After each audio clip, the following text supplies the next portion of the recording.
बंदी छोड़ सतगुरु रामपाल जी परमेश्वर जी की जय हो।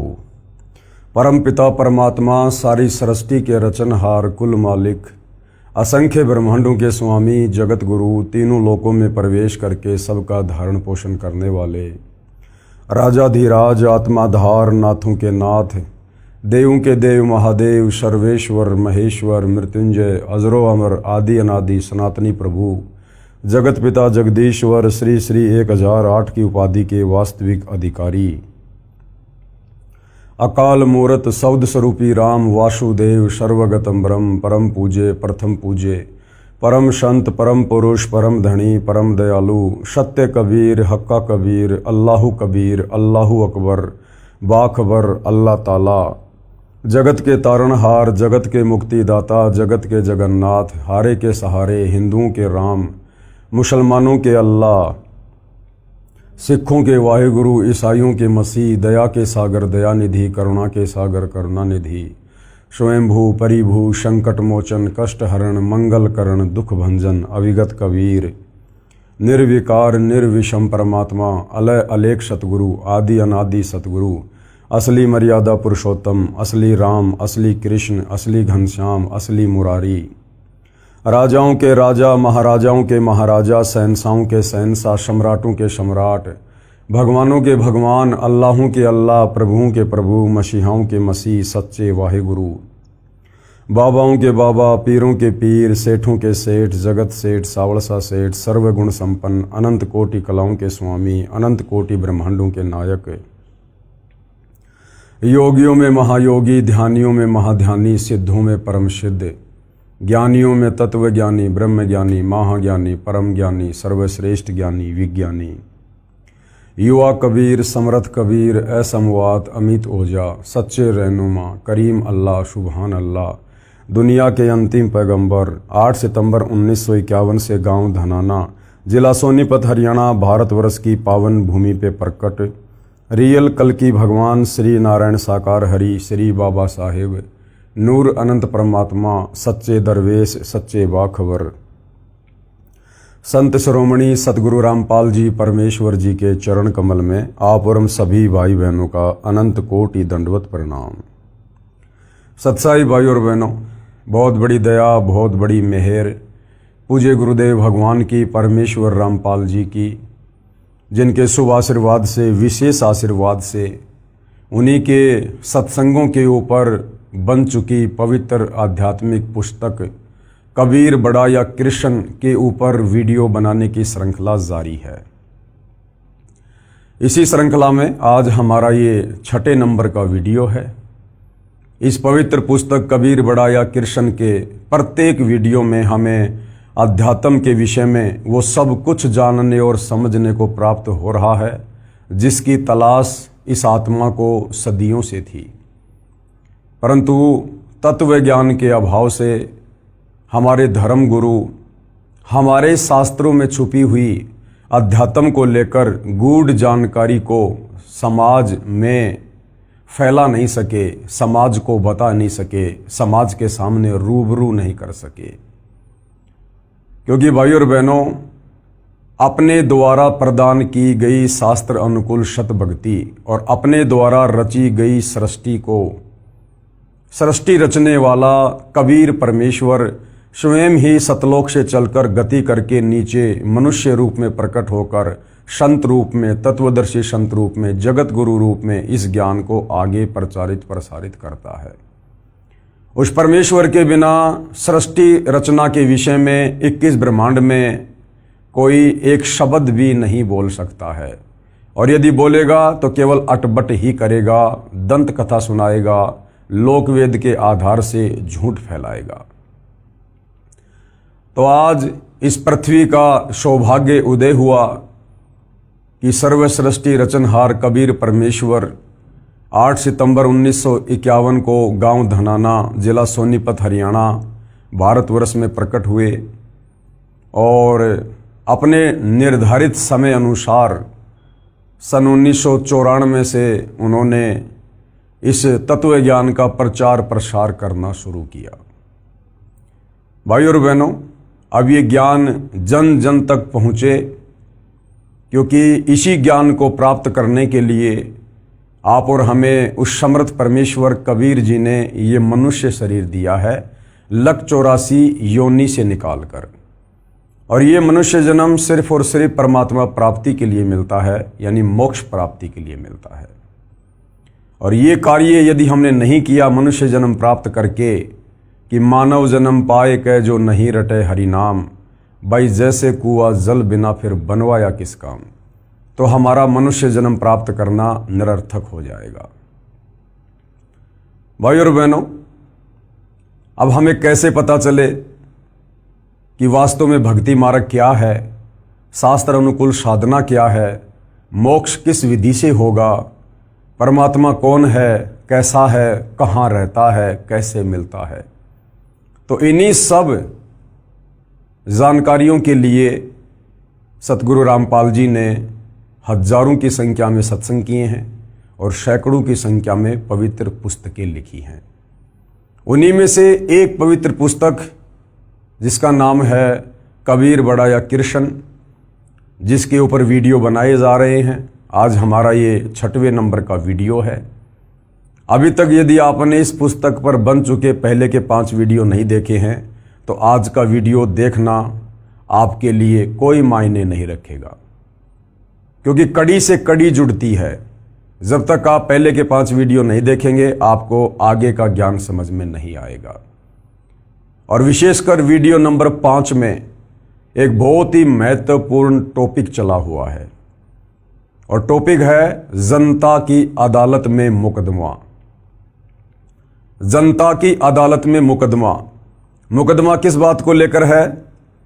मुकदमा अध्यात्म को लेकर है, भक्ति मार्ग को लेकर है, भगवान की समर्थता को लेकर है कि वास्तव में समर्थ परमात्मा कौन है, कबीर है या कृष्ण है।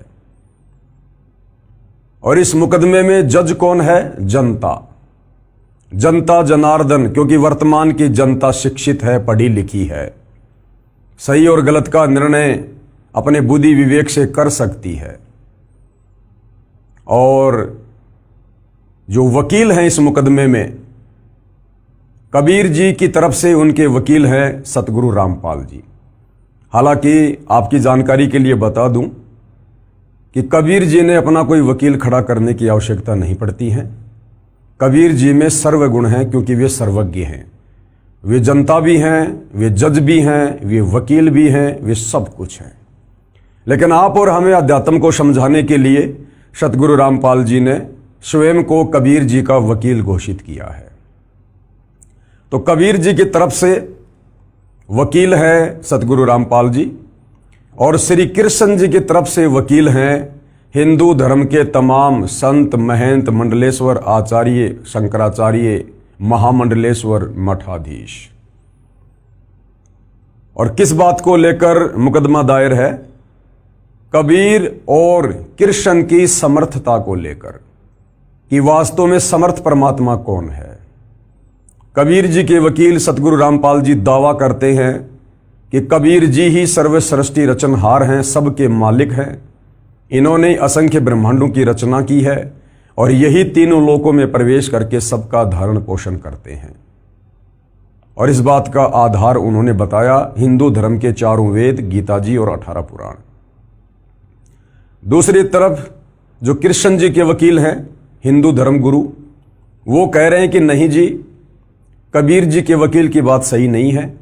असल में कृष्ण जी समर्थ हैं। कृष्ण अर्थात विष्णु, और ये कृष्ण अर्थात विष्णु जी ये अविनाशी हैं। इनकी जन्म और मृत्यु नहीं होती है, इनके कोई माता पिता नहीं है, ये अजरो अमर परमात्मा हैं।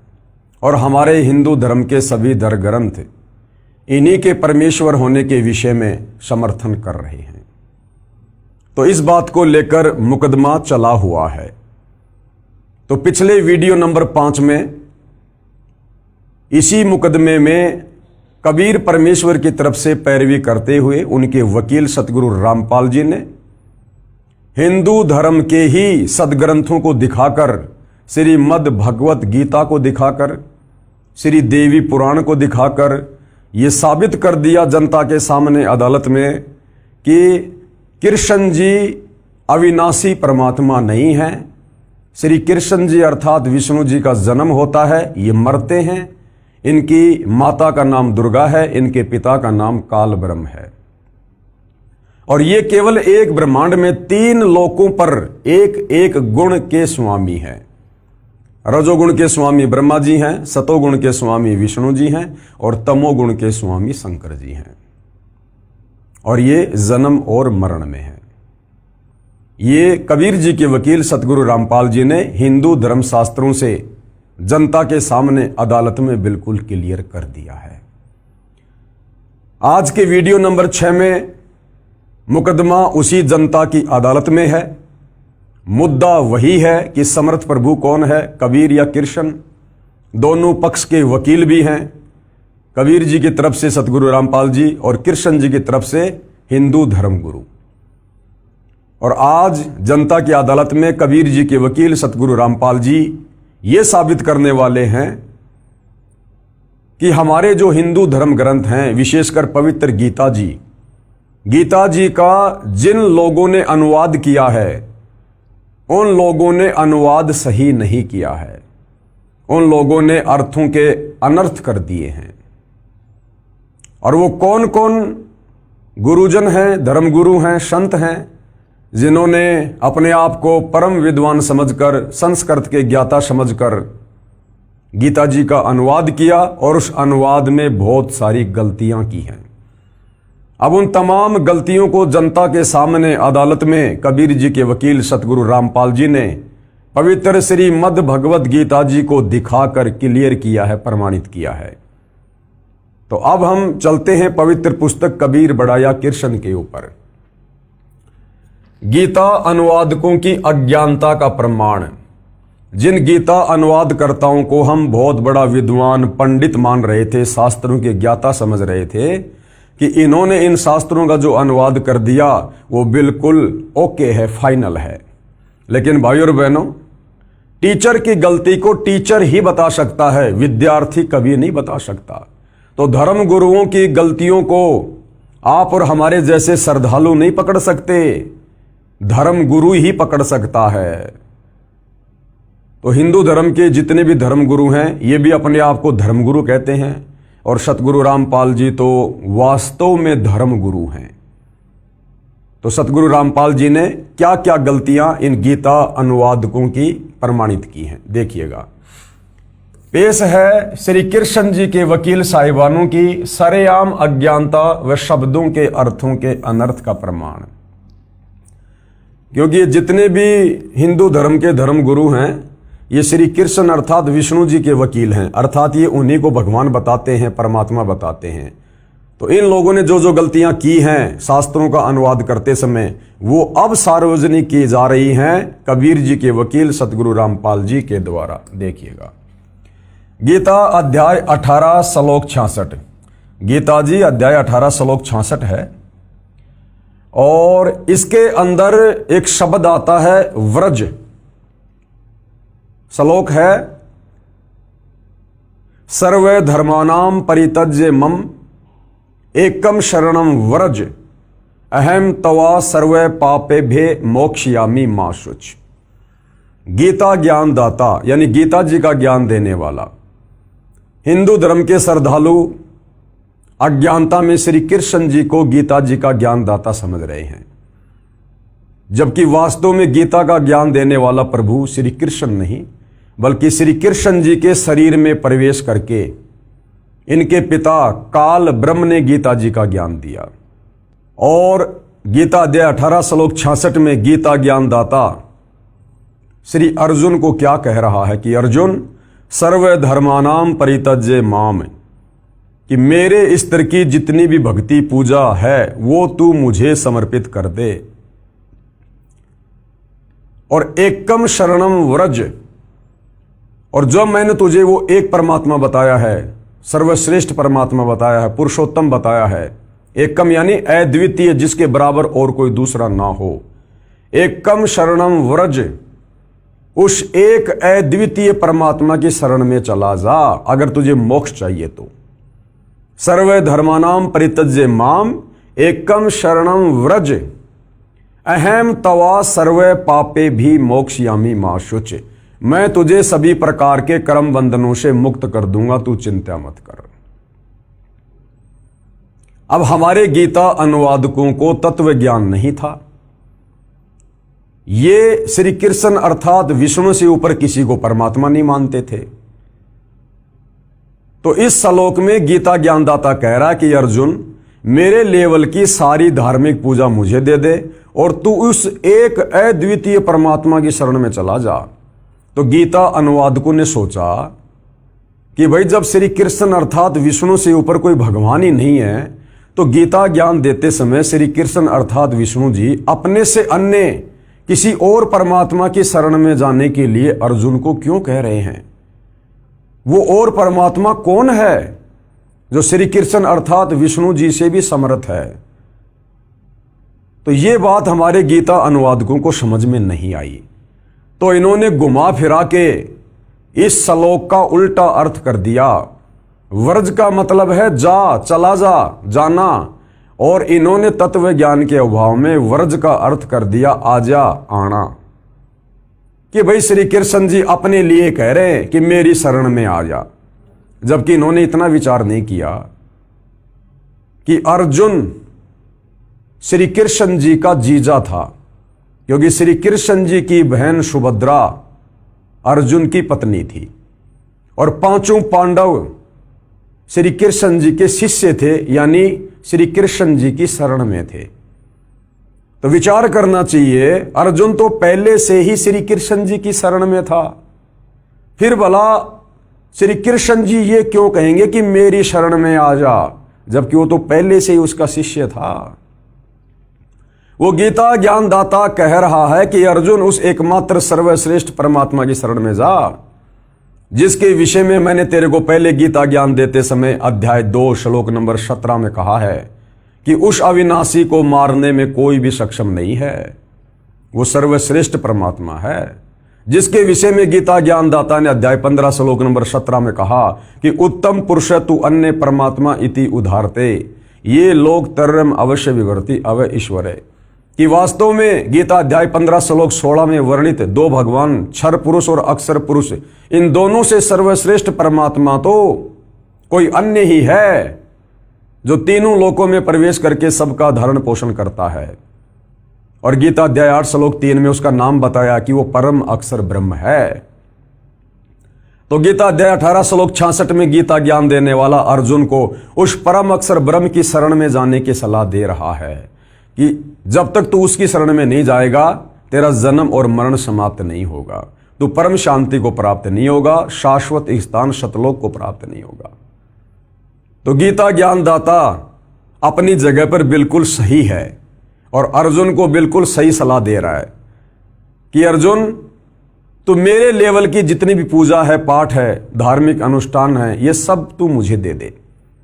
यानी मेरे ओम नाम की कमाई का फल, धार्मिक जो तूने यज्ञ की है उनका फल, वो तू मुझे दे दे, मुझे संकल्प कर दे। सर्व धर्मानान परित्यज्य माम, और एकम शरणम व्रज, और उस एक परमेश्वर की शरण में जा, जिसके विषय में मैंने तेरे को अध्याय 8 श्लोक 3 में कहा था कि वो परम अक्षर ब्रह्म है। अहम तवा सर्वे पापे भी मोक्षयामी मा शुच। मैं तुझे हर प्रकार के कर्म बंधनों से, पाप कर्मों से मुक्त कर दूंगा, तू चिंता मत कर।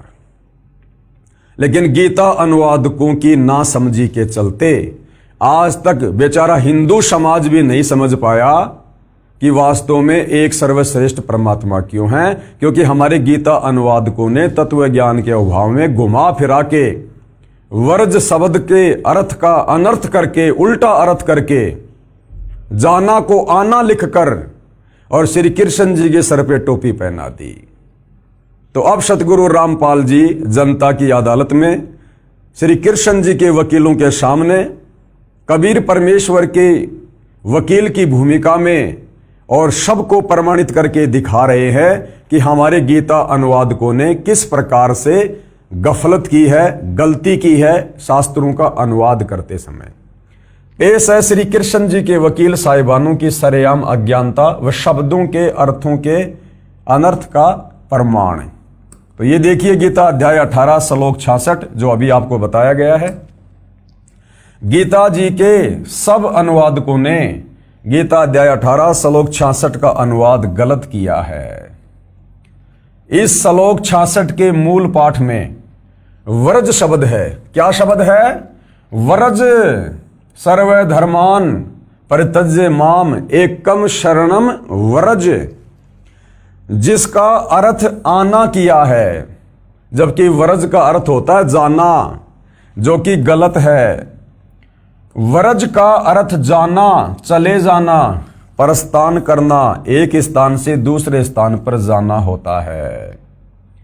अब आपको दिखाया जाएगा यहां पर प्रमाण के लिए कि किन किन गीता अनुवादकों ने, किन किन धर्मगुरुओं ने उल्टा अनुवाद किया है व्रज शब्द का। प्रमाण के लिए पेश है फोटोकॉपी संस्कृत हिंदी कोश, जिसके संग्रहकर्ता हैं वामन शिवराम आपटे, और इन्होंने किस प्रकार से अनुवाद किया है व्रज शब्द का। ये संस्कृत हिंदी शब्दकोश है।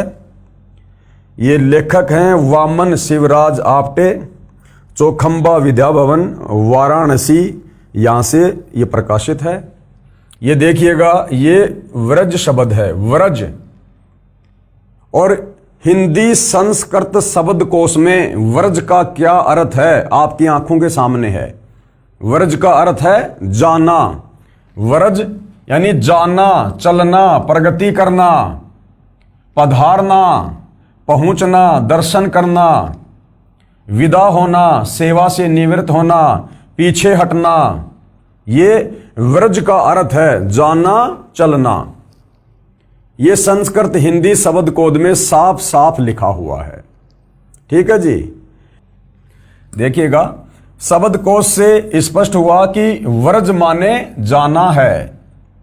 अन्य प्रमाण देखिएगा, एस्कॉन के संस्थापक श्री प्रभुपाद जी महाराज द्वारा अनुवादित श्रीमद् भगवद गीता के अध्याय 18 श्लोक 66 के अनुवाद से पहले शब्दों के अर्थ लिखे हैं। उनमें तो व्रज माने जाना लिखा है। यानी जो श्री प्रभुपाद जी हैं एस्कॉन के संस्थापक, उन्होंने गीता का अनुवाद करते समय शब्दकोश में तो व्रज का अर्थ लिखा है जाना, लेकिन उस श्लोक का अर्थ करते समय व्रज का अर्थ कर दिया आना। परंतु जहां श्लोक 66 का अनुवाद किया है उसमें आना किया है। ये देखिएगा, ये श्री प्रभुपाद की गलती, ये एस्कॉन के संस्थापक हैं। प्रमाण के लिए पेश है फोटोकॉपी गीता अध्याय 18 श्लोक 66 की, जिसके अनुवादक हैं श्री प्रभुपाद जी तथा भक्ति वेदांत बुक ट्रस्ट द्वारा प्रकाशित। ये देखिएगा, ये इनके द्वारा अनुवाद की गई गीता है। गीतोपनिषद श्रीमद् भगवत गीता यथारूप, ये देखिएगा आप जियों के सामने है। और इसके शब्दकोश में क्या अर्थ किया है, ये वो श्लोक है भाइयों और बहनों। अध्याय गीता अध्याय 18 श्लोक नंबर 66, सर्व धर्मानाम परित्यज्य माम एकम शरणम व्रज, ये वर्ज शब्द है। अहम तवा सर्व पापेभ्यो मोक्षयामी मा शुच। अब देखिएगा क्या क्या लिखा है इन्होंने। सर्व धर्मान यानी समस्त प्रकार के धर्म, परित्यज्य यानी त्याग कर, माम यानी मेरी, एकम यानी एकमात्र, शरणम यानी शरण में, व्रज मानी जाओ। यहां तो इन्होंने बिल्कुल सही अनुवाद कर रखा है। शब्द के अनुवाद में तो बिल्कुल सही लिखा है, व्रज मतलब जाओ, जाना। लेकिन नीचे इन्होंने जो भावार्थ किया है उसमें अर्थ कर दिया आना। देखिएगा, समस्त प्रकार के धर्मों का परित्याग करो और मेरी शरण में आओ। बताओ, यहां तो वर्ज का अर्थ कर दिया जाओ और यहां कर दिया आओ, यानी अर्थ का अनर्थ कर दिया। मैं समस्त पापों से तुम्हारा उद्धार कर दूंगा, डरो मत। इस फोटोकॉपी में स्पष्ट है कि ऊपर शब्दों के अर्थ में तो वर्ज का अर्थ तो जाना यानी जाओ ठीक किया है, परंतु अनुवाद में आना आओ कर दिया, जिससे गीता के सब ज्ञान का अज्ञान कर दिया। कारण यही रहा कि इन गुरुजनों को श्री कृष्ण से आगे का ज्ञान ही नहीं है। हमारे हिंदू धर्म के धर्म गुरुओं को, आचार्य से लेकर शंकराचार्य को, श्री कृष्ण अर्थात विष्णु से ऊपर किसी और परम शक्ति के विषय में ज्ञान ही नहीं था। इनको अपने सदग्रंथों का भी ज्ञान नहीं है, इसलिए लिख दिया कि मेरी शरण में आ जा, जबकि लिखना था उसकी शरण में चला जा। गीता अध्याय 18 श्लोक 62 में गच्छ शब्द है, जिसका अर्थ भी जाना है, वहां ठीक अनुवाद कर दिया। जब श्लोक 62 में गीता ज्ञान दाता अपने से अन्य उस परमेश्वर तत्ब्रह्म यानी परम अक्षर ब्रह्म यानी कबीर जी की शरण में जाने को कह रहा है, तो श्लोक 66 में अपनी शरण में आने को नहीं कहेगा। क्योंकि गीता अध्याय 2 श्लोक 7 में अर्जुन ने कहा कि मैं आपकी शरण हूं, यानी अर्जुन शरण में तो पहले ही था। फिर यह कहना कि मेरी शरण में आ, यह न्याय संगत भी नहीं है। यह अध्यात्म ज्ञान का टोटा है। पेश है लेखक द्वारा किया इस श्लोक का यथार्थ अनुवाद। लेखक कौन? सतगुरु रामपाल जी। अब सतगुरु रामपाल जी ने गीता अध्याय 18 श्लोक 66 का रियल अनुवाद किया है, वो आप जी पढ़िएगा। गीता अध्याय 18 श्लोक 66 का यथार्थ अनुवाद। ये श्लोक है, सर्व धर्मानाम परित्यज्य माम एकम शरणम व्रज अहम तवा सर्व पापेभ्य मोक्षयामि मां शुच। क्या अनुवाद है? गीता ज्ञान देने वाले ने कहा है। अब गीता ज्ञान देने वाला हिंदू धर्म के श्रद्धालु और धर्म गुरुओं के अनुसार श्री कृष्ण उर्फ विष्णु, और रियल में ये ब्रह्म है, ये काल है। तो ये क्या कह रहा है गीता का ज्ञान देते समय? गीता ज्ञान देने वाले ने कहा है कि सर्व धर्मानाम माम, यानी मेरे स्तर के जितने भी धार्मिक जो ये कर्म हैं, उन सबको मुझ में परित्यज्य यानी त्याग कर, एकम यानी उस एक सर्वशक्तिमान परम अक्षर ब्रह्म की शरणम यानी शरण में, वरज यानी जा, वरज यानी जा, अहम यानी मैं, तवा यानी तेरे को, सर्व पापे भे सब पापों से, मोक्षयामी यानी मुक्त कर दूंगा, मां शुच यानी शोक मत कर। ये है गीता अध्याय 18 श्लोक 66 का रियल अनुवाद। रियल अनुवाद। इस श्लोक में एकम एक शब्द है, इसका अर्थ है एक यानी अद्वितीय परमेश्वर। गीता अध्याय 13 श्लोक 30 में भी एकस्त शब्द है, जिसका अर्थ है उस एक परमात्मा में स्थित किया है, जो गीता ज्ञान दाता से अन्य है। गीता अध्याय 13 श्लोक 27, 28 तथा 30 में भी गीता ज्ञान देने वाले काल ब्रह्म ने अपने से अन्य परमेश्वर की जानकारी दी है और कहा है कि, कहां कहा है? गीता अध्याय 13 श्लोक 27 में क्या कहा है? जो साधक नष्ट होते हुए सब प्राणियों में परमेश्वर यानी परम अक्षर ब्रह्म को अविनाशी तथा समभाव से देखता है, वह परमेश्वर को सही रूप में देखता है, यानी वह उस परमेश्वर को ठीक से समझा है। गीता अध्याय 13 श्लोक 28 में कहा है कि क्योंकि जो साधक यानी जो भगत सब स्थान पर समान भाव से स्थित परमेश्वर को समान देखता हुआ अपने द्वारा अपने को नष्ट नहीं करता, यानी सत्य भाव से उस गीता ज्ञान दाता काल ब्रह्म से अन्य परम अक्षर ब्रह्म को जानकर उसी की भक्ति करके गीता ज्ञान देने वाले काल ब्रह्म से मिलने वाली गति यानी मोक्ष जो गीता अध्याय 8 श्लोक 13 में बताई है, उससे अन्य परम गति को प्राप्त होता है। यही प्रसंग गीता अध्याय 13 श्लोक 30 में चला है। और क्या कहा है? यदा यानी जिस समय साधक प्राणियों के पृथक पृथक भाव को उस अद्वितीय एक परमात्मा से ही सब प्राणियों का विस्तार यानी उत्पत्ति होना देखता है यानी जानता है, उस समय उस परमेश्वर को पूजकर उसी को प्राप्त हो जाता है। इससे सिद्ध हो जाता है कि गीता अध्याय 18 श्लोक 66 में एकम शरणम व्रज का अर्थ भी उस परम अक्षर ब्रह्म की शरण में जाओ ही सही है। प्रमाण के लिए पढ़िए गीता अध्याय 13 श्लोक 27, 28 तथा 30 की फोटोकॉपी इसी पुस्तक के पेज नंबर 278 से 280 पर, जो हम आगे पढ़ेंगे। अब यहां पर आपको दिखाया जा रहा है कि और जो हिंदू धर्म के धर्मगुरु हैं उन्होंने भी गीता अध्याय 18 श्लोक 66 का अनुवाद करते समय वही गलती की है। वर्ज का अर्थ मूल अनुवाद में जाना ना करके आना लिखा हुआ है। कौन है? पेश है गीता अध्याय 18 श्लोक 66 की अन्य अनुवादकों की फोटोकॉपियां। ये है श्री राम सुखदास जी। श्री राम सुखदास जी, उन्होंने क्या गलती की है? सेम गलती। पेश है गीता अध्याय 18 श्लोक 66 की फोटोकॉपी श्री राम सुखदास जी महाराज के अनुवाद की।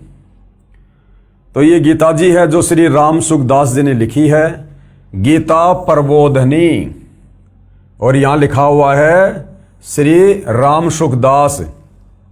प्रकाशक एवं मुद्रक है गीता प्रेस गोरखपुर, गोविंद भवन कार्यालय कोलकाता का संस्थान। और क्या लिखा है? ये श्लोक है गीता अध्याय 18 श्लोक 66 कि सर्व धर्मानाम परित्यज्य माम एकम शरणम व्रज। ये व्रज शब्द है, आप जी की आंखों के सामने ध्यान रखना, व्रज। अहम तवा सर्व पापेभ्यो मोक्षयामी माशुच। और क्या अनुवाद किया इन्होंने? संपूर्ण धर्मों का आश्रय छोड़कर तू केवल मेरी शरण में आ जा। ये देखो जी, वर्ज का अर्थ होता है जाना, इन्होंने कर दिया आजा। मैं तुझे संपूर्ण पापों से मुक्त कर दूंगा, चिंता मत कर। सब ने एक सुर में अनुवाद किया है, एक सुर में, तत्व ज्ञान के अभाव में। आगे देखिए श्री ज्ञानानंद जी महाराज की गलती। श्री ज्ञानानंद जी महाराज की गलती। पेश है गीता अध्याय 18 श्लोक 66 की फोटोकॉपी श्री ज्ञानानंद जी महाराज के अनुवाद की। ये देखिएगा, इनके द्वारा लिखी गई गीता है। श्री कृष्ण कृपया श्रीमद् भगवद गीता पदानुवाद सहित गीता ज्ञान सुधा सप्तम संस्करण 10,000 प्रतियां निमित्त मात्र गीता मनीषी और श्री ज्ञानानंद जी महाराज अपने आप को गीता के मनीषी यानी बहुत बड़े विद्वान कह रहे हैं। गीता अध्याय 18 श्लोक 66 सर्वधर्मानाम परित्यज्य माम एकम शरणम व्रज। ये व्रज शब्द है। अहम तवा सर्व पापेभ्यो मोक्षयामी माशुच। क्या अनुवाद किया है? सेम गलती। संपूर्ण धर्मों का आश्रय छोड़कर तू केवल मेरी शरण में आ जा। वर्ज का अर्थ होता है जाना, यानी चला जा। और इन्होंने क्या किया है? आ जा, मैं तुझे संपूर्ण पापों से मुक्त कर दूंगा, तू शोक मत कर। आरोपित धर्म छोड़कर तू ये सब आ, एक मेरी ही शरण ले, अब तुझे पापों से मुक्त कर दूंगा, मैं चिंता न कर तू किसी भी तरह। यानी गीता अनुवाद करते समय हमारे धर्म गुरुओं ने गलतियों पे गलतियां कर रखी है, गलतियों पे गलतियां। उसके बाद देखिएगा श्री सुधांशु जी महाराज की गलती। पेश है गीता अध्याय 18 श्लोक 66 की फोटोकॉपी श्री सुधांशु जी महाराज के अनुवाद की। ये श्री सुधांशु जी ने लिखी है श्रीमद् भगवत गीता गीतामृत प्रवचन परम पूज्य श्री सुधांशु जी महाराज। ये देखिएगा, प्रकाशक हैं विश्व जागृति मिशन, आनंद धाम, आश्रम नांगलोई, नजफगढ़ रोड, बक्करवाला मार्ग, दिल्ली। संपादक हैं डॉक्टर आशा किरण। और ये गीता अध्याय 18 श्लोक 66 सर्वधर्मानाम परित्यज्य माम एकम शरणम व्रज। ये व्रज शब्द है। अहम तवा सर्व पापेभ्यो मोक्षयामी माशुच। और क्या अनुवाद किया है? वो सेम गलती। सभी धर्मों को छोड़कर तू केवल मेरी शरण में आ जा, मेरी शरण में आ जा। जबकि लिखना था उसकी शरण में चला जा, मैं तुझे सभी पापों से मुक्त कर दूंगा, चिंता मत कर। आगे देखिए भाइयों और बहनों, श्री आसाराम जी महाराज की गलती। पेश है गीता अध्याय 18 श्लोक 66 की फोटोकॉपी श्री आसाराम जी महाराज के अनुवाद की। यानी जनता की अदालत में कबीर जी के वकील सतगुरु रामपाल जी की तरफ से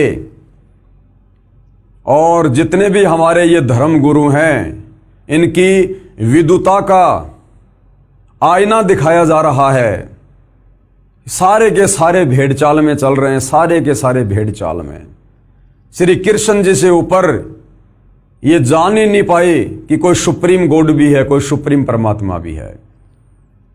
और सब ने रटा रटाया भेड़ चाल चलते हुए एक ही अनुवाद किया है, एक दूसरे के अनुवाद को कॉपी करके, और भगत समाज का भट्ठा बैठा दिया, परमात्मा तक नहीं पहुंचने दिया। तो श्री आसाराम जी ने क्या अनुवाद किया है? श्रीमद् भगवत गीता मातम्य श्लोक अनुवाद, महिला उत्थान ट्रस्ट, संत श्री आसाराम जी आश्रम, संत श्री आसाराम जी बापू आश्रम मार्ग, अहमदाबाद। और ये श्लोक है गीता अध्याय 18 श्लोक 66, सर्वधर्मानाम परित्यज्य माम एकम शरणम व्रज, अहम तवा सर्व पापेभ्यो मोक्षयामि मा शुच। यानी सब ने एक दूसरे की कॉपी कर रखी है, जो का त्यों कॉपी पेस्ट कर दिया और जनता में पेश कर दिया। और क्या लिखा है इन्होंने?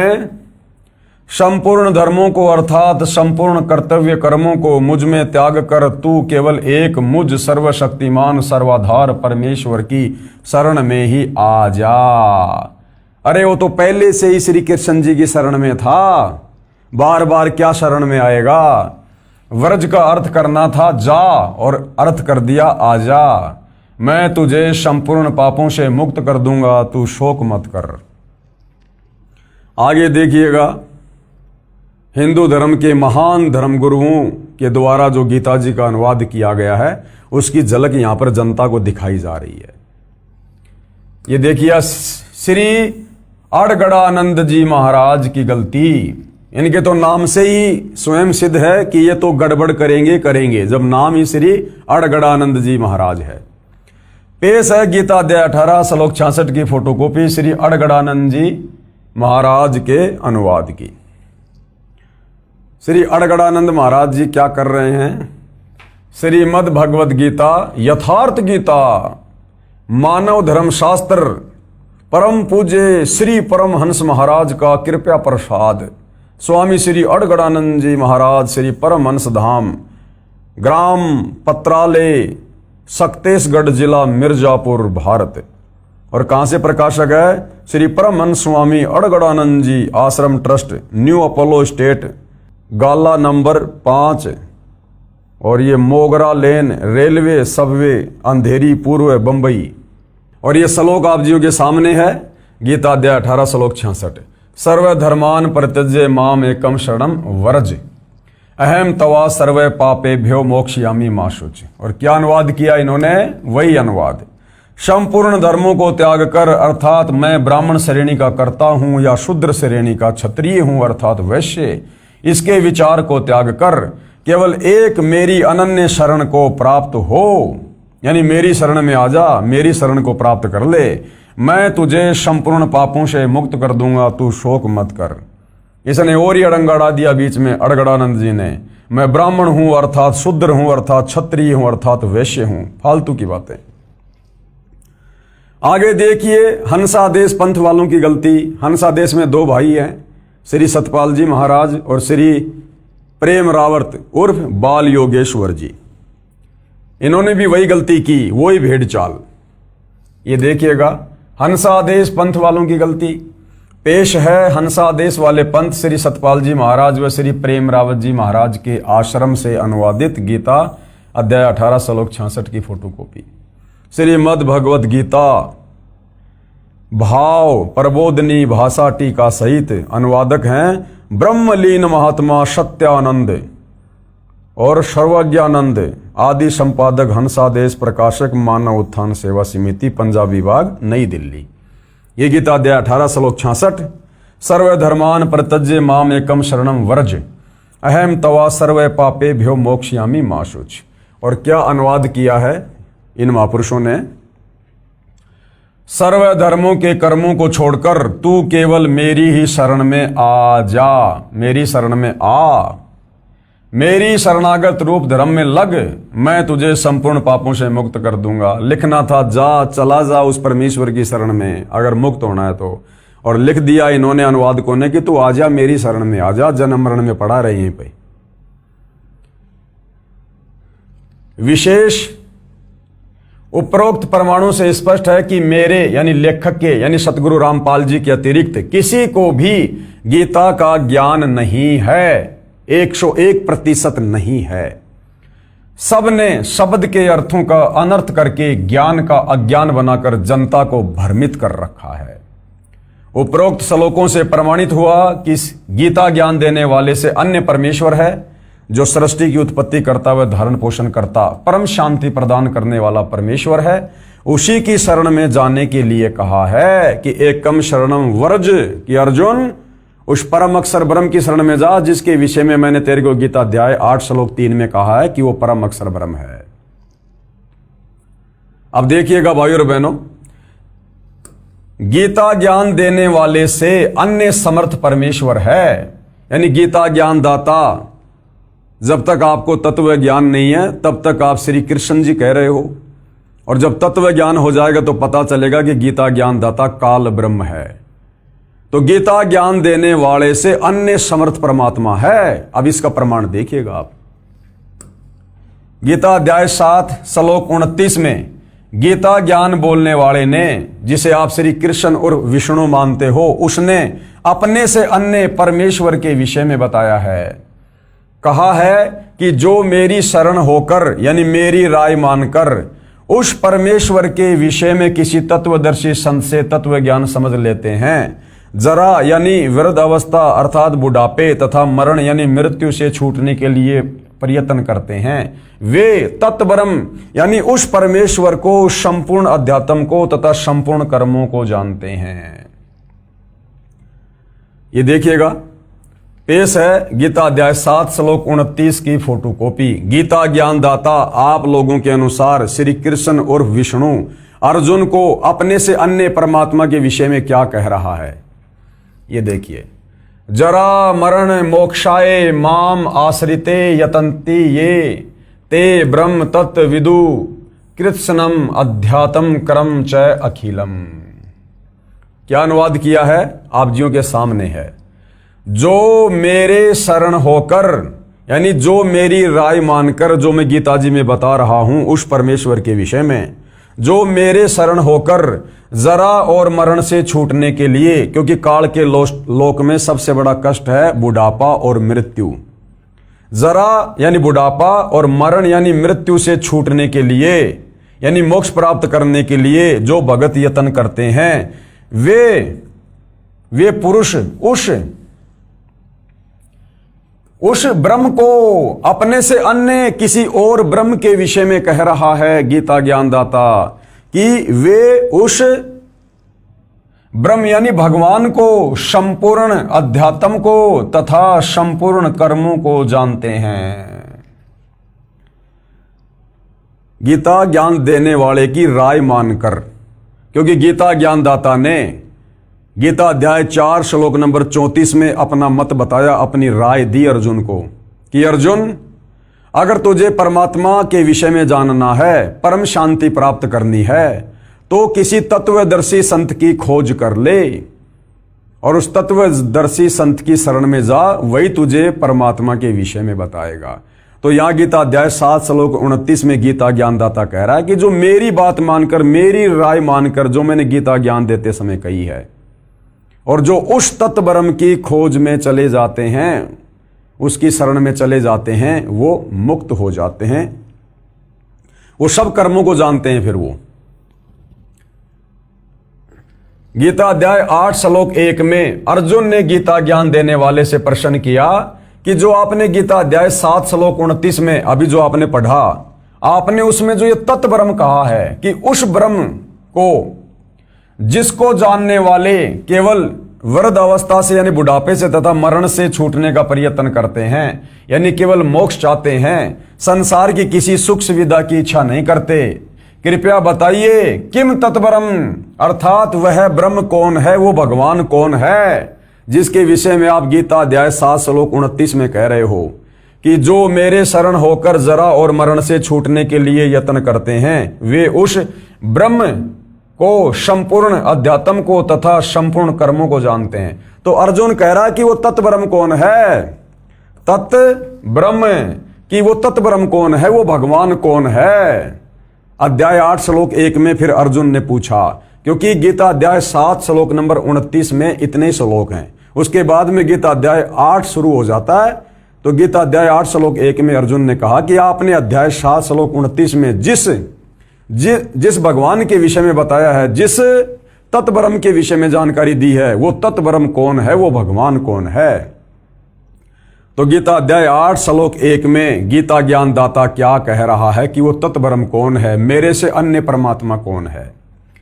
प्रमाण के लिए पेश है गीता अध्याय 8 श्लोक 1 तथा 3 की फोटोकॉपी। गीता अध्याय 8 श्लोक 1 की फोटोकॉपी, ये श्लोक आप जियों के सामने है। किम तत्ब्रह्म, अर्जुन कह रहा है कि वो कौन भगवान है। किम अध्यात्म, किम करम पुरुषोत्तम, अधिभूतम च किम प्रोक्तम, अधिदैवम किम उच्यते। क्या कहा है, हे पुरुषोत्तम। अर्जुन गीता ज्ञान देने वाले को पुरुषोत्तम कह रहा है, क्योंकि बेचारे अर्जुन को भी तत्व ज्ञान नहीं, वो भी श्री कृष्ण जी से ऊपर, विष्णु से ऊपर किसी को भगवान नहीं मानता। तो कह रहा है कि हे पुरुषोत्तम, वह ब्रह्म क्या है। अगर गीता ज्ञान देने वाला ही पुरुषोत्तम होता, पुरुषोत्तम का मतलब होता है सर्वश्रेष्ठ परमात्मा, तो भला फिर अपने से अन्य किसी और भगवान की जानकारी क्यों दे रहा है, अपने से अन्य किसी और परमात्मा की शरण में जाने की सलाह अर्जुन को क्यों दे रहा है, अगर ये खुद ही गीता ज्ञान देने वाला पुरुषोत्तम होता तो ये तो अर्जुन कह रहा है। अब अर्जुन जो मर्जी कह सकता है। तो अर्जुन कह रहा कि हे पुरुषोत्तम, यानी हे गीता का ज्ञान देने वाले भगवान, वह ब्रह्म यानी भगवान क्या है, अध्यात्म क्या है, कर्म क्या है, अधिभूत नाम से क्या कहा गया है और अधिदैव किसको कहते हैं। तो कह रहा कि वो ब्रह्म कौन है, वो भगवान कौन है जिसके विषय में आप कह रहे हो। तो इसका जवाब गीता ज्ञानदाता ने गीता अध्याय 8 श्लोक नंबर 3 में दिया है। और क्या कहा है, वो कौन है, अक्षरम ब्रह्म परमम, परम अक्षर ब्रह्म है वो। स्वभाव अध्यात्म उच्चते, भूत भावोद्कर विसर्ग कर्म सज्ञिते। इस प्रकार अर्जुन के प्रश्न करने पर श्री भगवान बोले, अर्जुन कौन है वो, परम अक्षर ब्रह्म है, जिसकी शरण में जाने के लिए मैं तुझे सलाह दे रहा हूं अर्जुन। वो कौन है, वो परम अक्षर ब्रह्म है, वो कबीर देव है, सारी सृष्टि का मालिक है। परम अक्षर ब्रह्म है, अपना स्वरूप अर्थात जीवात्मा अर्थात नाम से कहा जाता है, तथा भूतों के भाव को उत्पन्न करने वाला जो त्याग है वह कर्म नाम से कहा गया है। तो गीता ज्ञानदाता अपने से अन्य उस परम अक्षर ब्रह्म की शरण में जाने को कह रहा है। इसलिए गीता अध्याय 18 श्लोक 66 में जो वर्ज का जो अर्थ बनता है वो होता है जाना। जब इतने सारे श्लोकों में अपने से अन्य किसी और भगवान की शरण में जाने को कह रहा है, तो अध्याय 18 श्लोक 66 में अपनी शरण में आने को क्यों कहेगा, ये तो कॉमन सेंस की बात है। लेकिन हमारे नादान धर्म गुरु तत्व ज्ञान के अभाव में श्री कृष्ण अर्थात विष्णु से ऊपर किसी और को परमात्मा नहीं मानते थे।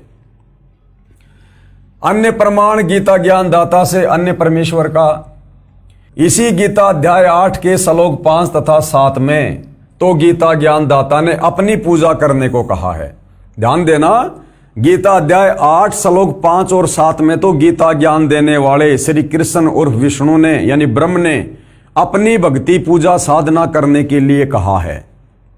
गीता अध्याय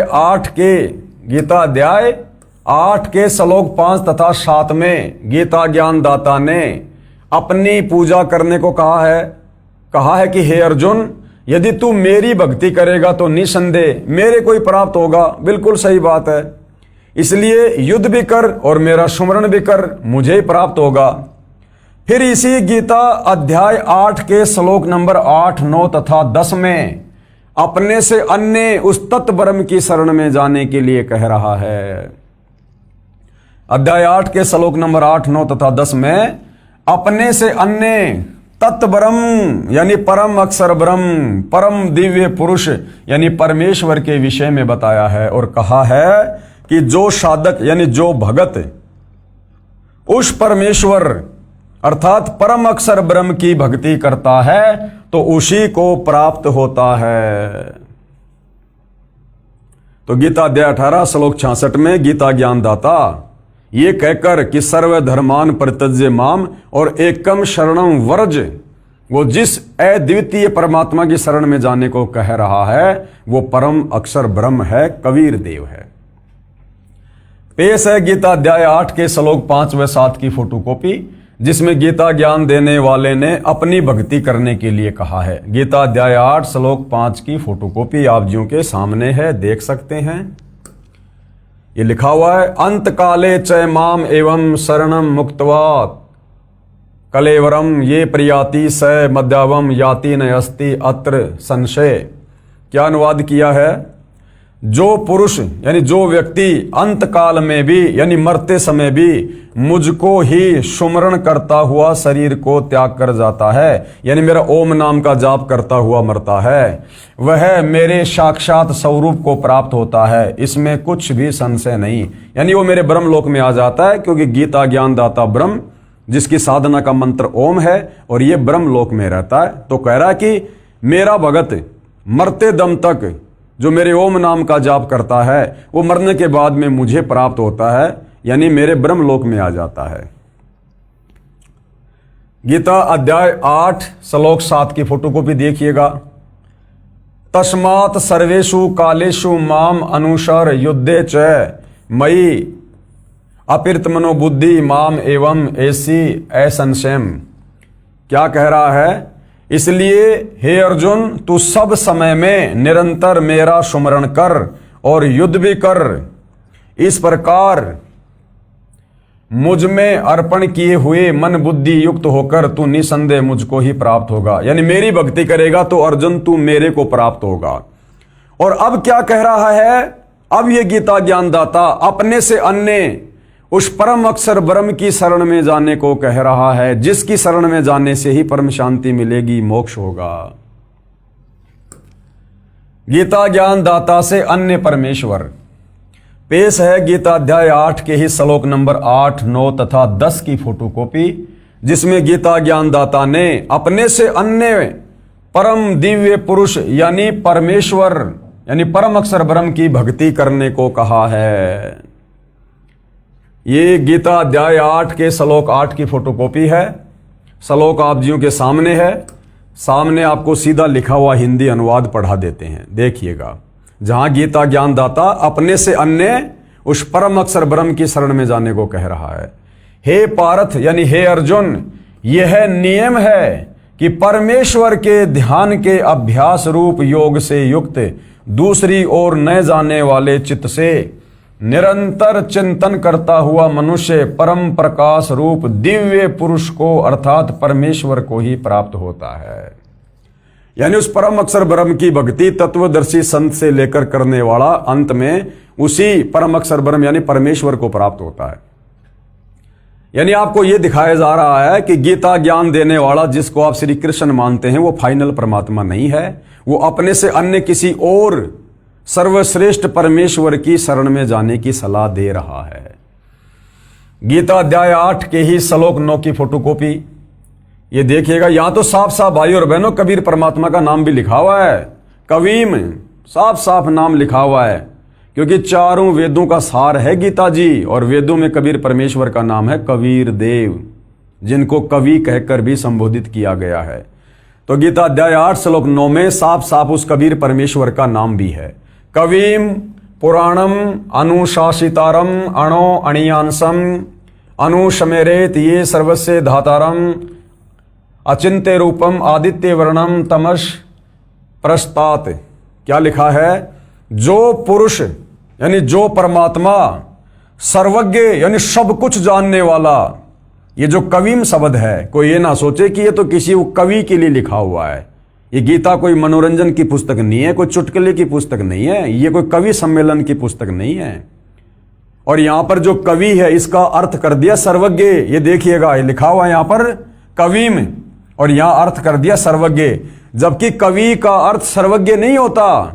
कोई भी कवि सर्वज्ञ नहीं हो सकता। सर्वज्ञ यानी पूरी सृष्टि के विषय में जानने वाला। तो कवि का अर्थ यहां पर कबीर है, कबीर देव, क्योंकि कबीर परमात्मा ही वास्तव में कवि थे। वो श्लोकों के माध्यम से, चौपाइयों के माध्यम से, शब्दों के माध्यम से, बोल बोलकर, कविताओं के माध्यम से अपना ज्ञान प्रचार किया करते थे।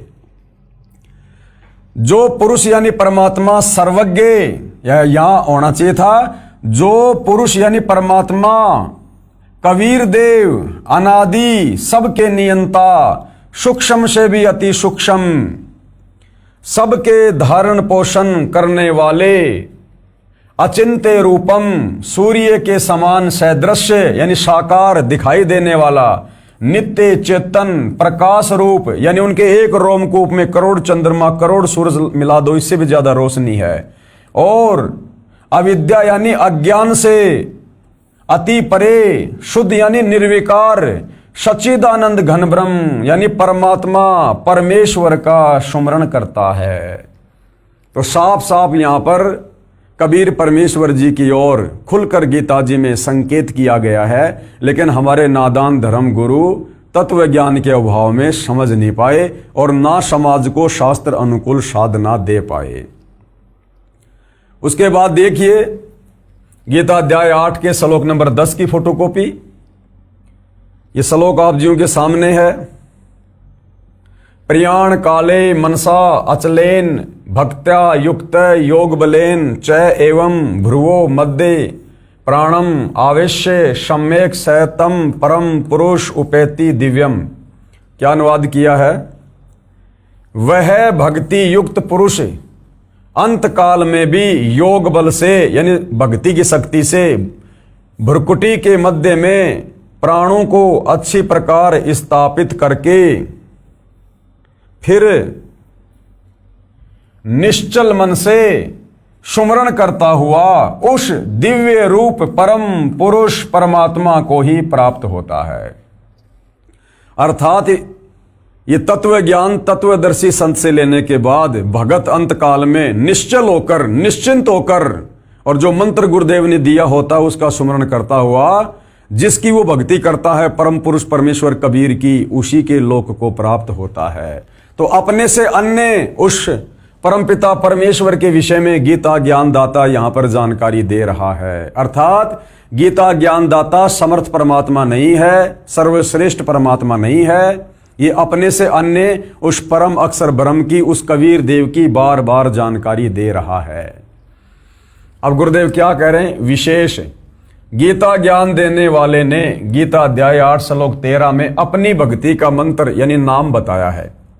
क्या नाम बताया है? ये गीता अध्याय 8 श्लोक नंबर 13 आप जियों के सामने है। ओम इति एक अक्षरम ब्रह्म व्यवहारण माम अनुस्मरण, यानी मुझ ब्रह्म की सुमरण करके भक्ति करने का केवल एक ओम मंत्र है, ओम।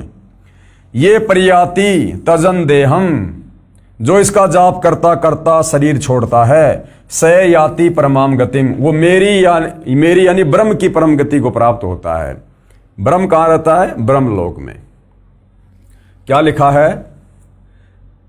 अर्थात माम यानी मुझ ब्रह्म का सुमरण करने का यह एक अक्षर ओम है। क्या है? ओम। जो साधक यानी भगत शरीर त्याग कर जाता है यानी अंतिम श्वास तक इसका सुमरण करता है, तो वह भगत ओम नाम के जाप से मिलने वाली परमाम गतिम यानी परम गति यानी ब्रह्मलोक को प्राप्त होता है। यह ब्रह्म कहाँ रहता है? ब्रह्मलोक में।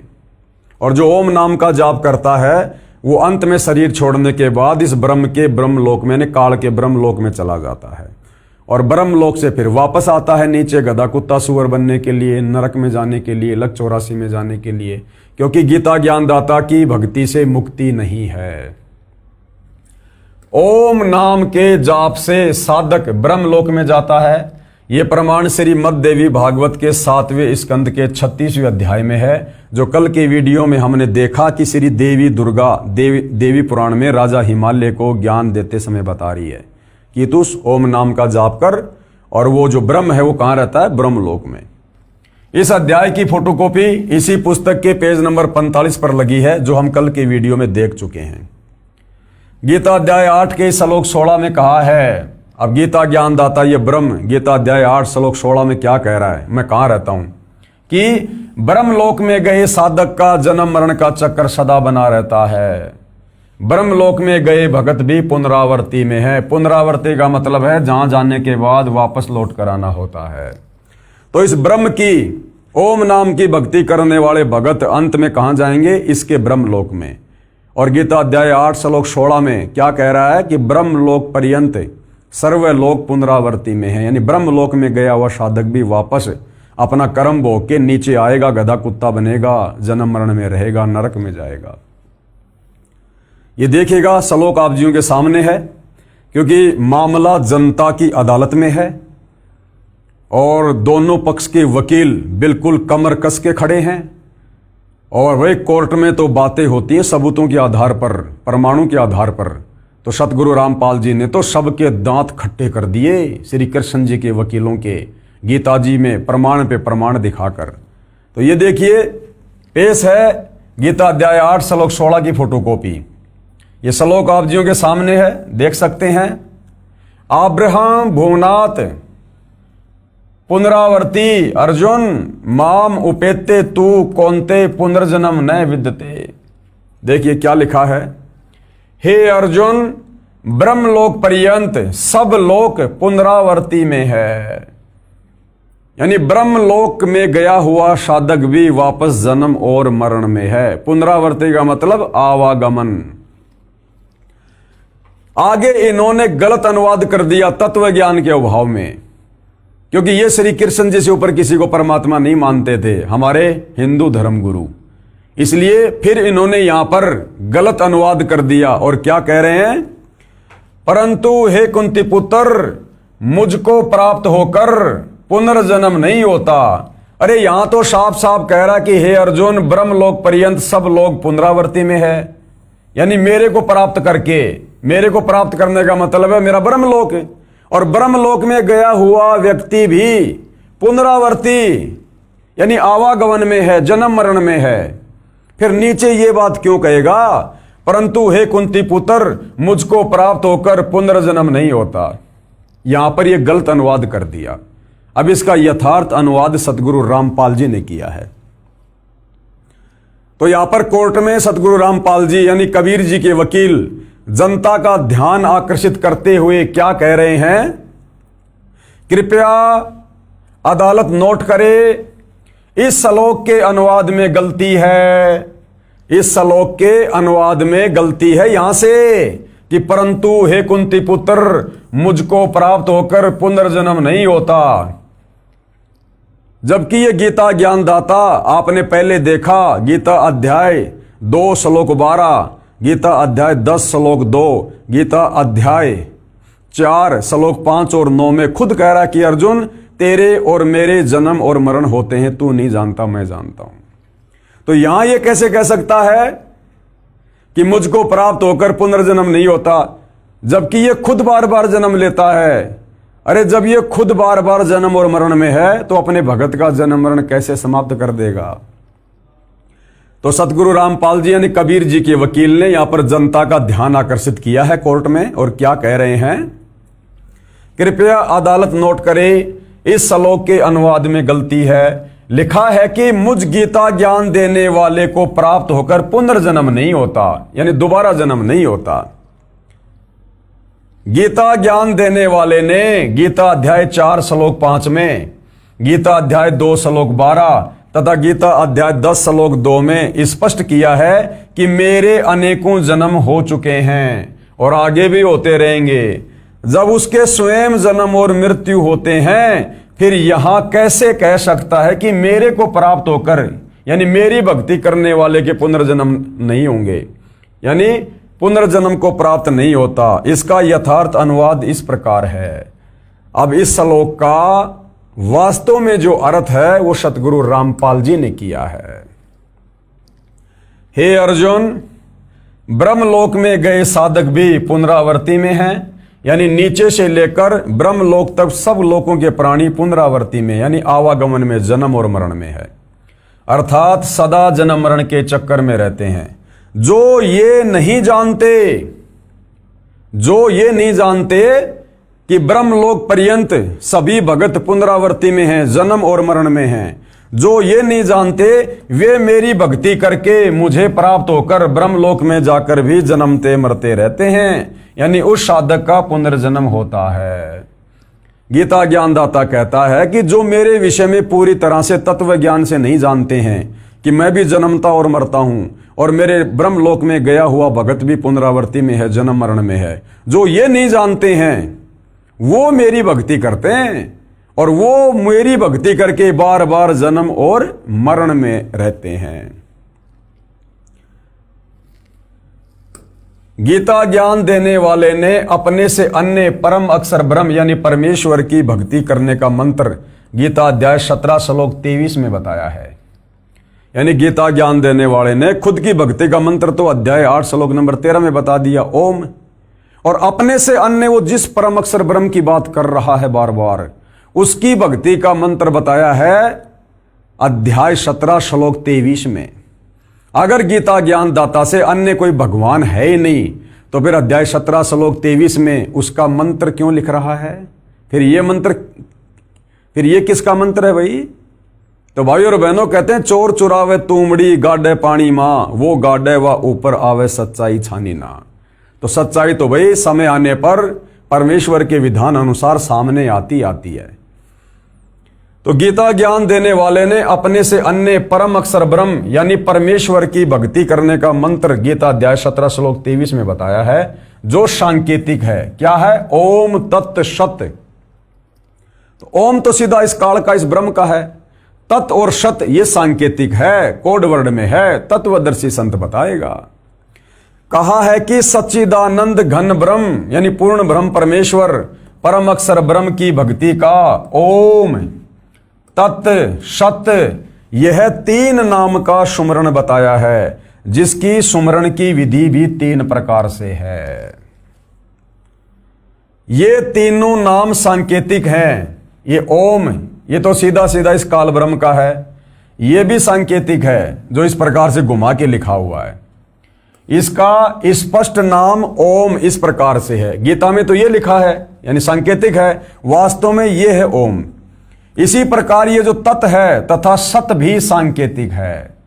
इनके स्पष्ट नाम अन्य हैं जो केवल सतगुरु रामपाल जी के पास हैं और किसी के पास नहीं है संसार में, जो दास के पास यानी सतगुरु रामपाल जी के पास हैं। वर्तमान में दास यानी सतगुरु रामपाल जी के अतिरिक्त विश्व में किसी गुरु ऋषि संत देवता आदि को इन यथार्थ मंत्रों का ज्ञान नहीं है, खुद गीता ज्ञान दाता को नहीं है। मेरे कुछ भक्तों को दास ने तीनों नाम स्पष्ट कर रखे हैं, वे उनका जाप करते हैं। यानी सतगुरु रामपाल जी ने अपने कुछ भक्तों को ये गीता अध्याय 17 श्लोक 23 वाला जो मंत्र है वो खोल के बताया हुआ है, तो उनके भगत इसका जाप जो है वो करते हैं। अब ये है पेश है गीता अध्याय 17 श्लोक 23 की फोटोकॉपी, जो यहां पर लिखा हुआ है उस परम अक्षर ब्रह्म का मंत्र ओम तत् सत। ये है वो 3 मंत्र ओम तत् सत इति निर्देश ब्रह्मणे त्रिविध समर्तय ब्राह्मणा तेन वेदा च यज्ञा च विहिता पुरा। क्या अनुवाद किया है आपकी आंखों के सामने है। ओम तत् सत, ये देखिए ओम तत् सत, ऐसे यह 3 प्रकार का सच्चिदानंद घन ब्रह्म का, सच्चिदानंद घन ब्रह्म यानी सत्य चित्त आनंद परमात्मा सर्वश्रेष्ठ परमात्मा यानी ब्रह्म का, भगवान का नाम कहा है। गीता ज्ञानदाता अपने से अन्य उस सच्चिदानंद घन परमात्मा की भक्ति का मंत्र बता रहा है, जो कि कोड वर्ड में है, संकेत में है, उसको भी पूरा नहीं पता, तत्वदर्शी संत ही खोलकर बता सकता है। तो जनता की अदालत में सतगुरु रामपाल जी ने बार बार गीता जी को दिखाकर यह प्रमाणित कर दिया कि गीता ज्ञानदाता सुप्रीम गॉड नहीं है, श्री कृष्ण अर्थात विष्णु कंप्लीट गॉड नहीं है, क्योंकि गीता का ज्ञान देते समय श्री कृष्ण उर्फ विष्णु अर्थात ये ब्रह्म ये बार बार अपने से अन्य किसी और परमात्मा के होने के विषय में बता रहा है और बाकायदा उसकी भक्ति का मंत्र भी बता रहा है संकेत में कि भैया मुझे केवल इतना ही पता है, बाकी खुलकर तो तत्वदर्शी संत ही बताएगा।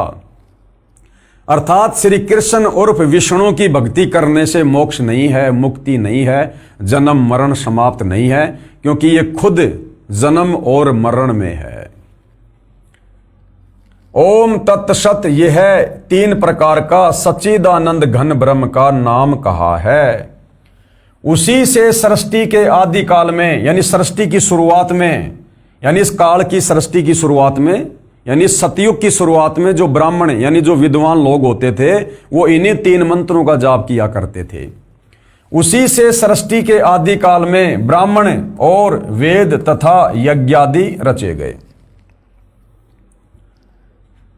गीता ज्ञानदाता ने यानी हिंदुओं के अनुसार श्री कृष्ण उर्फ विष्णु ने गीता अध्याय 4 श्लोक 34 में कहा है कि मैं उस तत्व ब्रह्म यानी परम अक्षर ब्रह्म यानी परमेश्वर के विषय में संपूर्ण ज्ञान नहीं जानता।